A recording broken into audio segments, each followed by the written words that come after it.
Hi everyone, my name is Carmelo. I'm the corporate chef and brand ambassador here at Cook Up Co. Today we're going to be talking about whetstones, walking you through the steps of whetstone, reasoning why you use a whetstone, and how to use a whetstone. First step, you want to take your whetstone, you want to submerge it into water for at least an hour. And what you're doing is you're actually putting water into the stone, so when you're actually using it, it glides nice and smoothly. If you're not going to submerge it under water, what will happen is you'll actually damage your edge, which is not a good thing. Adding this water onto it and keeping water on the stone will make it glide a lot smoother. In your whetstone set, you're going to notice a little white stone. It's a resurfacing stone, so you want to submerge that under water as well. Let it sit for a good hour. You'll notice as soon as you put it in, it starts to bubble. That's the air pockets inside the stone leaving, and it's actually getting submerged with water inside. So if it's bubbling, it's totally fine. Exactly what you want it to do.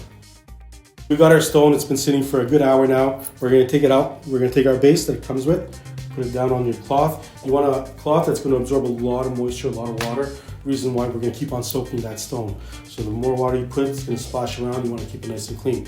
You take it out of the water, let it drip. You're gonna notice there's numbers on the side, 400 to 1,000. The higher the number, the smoother the stone. 400 is a little bit more aggressive, so we're gonna start out on the 400. Make sure it's nice and wet. We're gonna use our bamboo base here, just so that it holds on tight. Once it's in place, you're gonna add some water. We're gonna resurface it. Resurfacing is important, making sure the stone is nice and smooth. I like to go around the edges, making sure it's nice and smooth around the edges. Once you got it nice and smooth, never too much water, add a little bit more water. You're gonna take your knife, you're gonna do the same thing. You're gonna do your angles. So your angles, you got 90, 45, 22. Lock it in at 22. Once you got your 22, you can actually start from the heel and bring it down. If you're gonna do 10 strides on one side, you're gonna bring it back and do 10 strides on the other side as well. What also comes with the kit is a guide.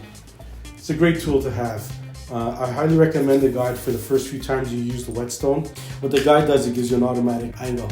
The angle is great, it's already set, and you can work with it. Once you got your guide working with you, bring it on the other side, and you don't have to worry too much about the angle. It's nice and smooth. So you hear that whistle sound? I'm doing 2 or 3 strides on each, 2 or 3 strides on each, and this guide is actually guiding it, so it's nice and easy to work with.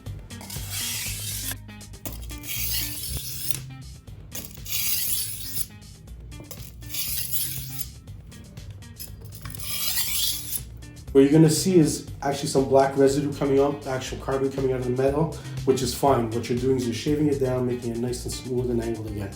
You're gonna flip it over. We're gonna go on a little bit of the polished side. We're gonna do the same thing. I'm gonna lock it in, add some water. Just gonna smoothen it out, especially the edges. So with this one here again, we're gonna use the guide. The guide automatically locks it into place. You're going to totally bring it down, and you're getting a nice angle. The guide is actually helping me out quite a bit here.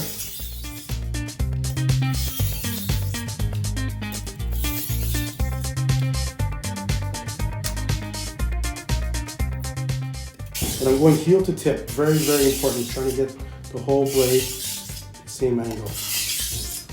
So here you go. Now you got your nice sharp edge going.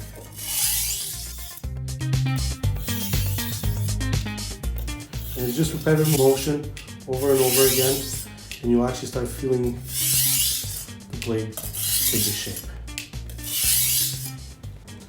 Once you got a nice dry knife, you got your edge, you should be able to start your paper nice and smoothly.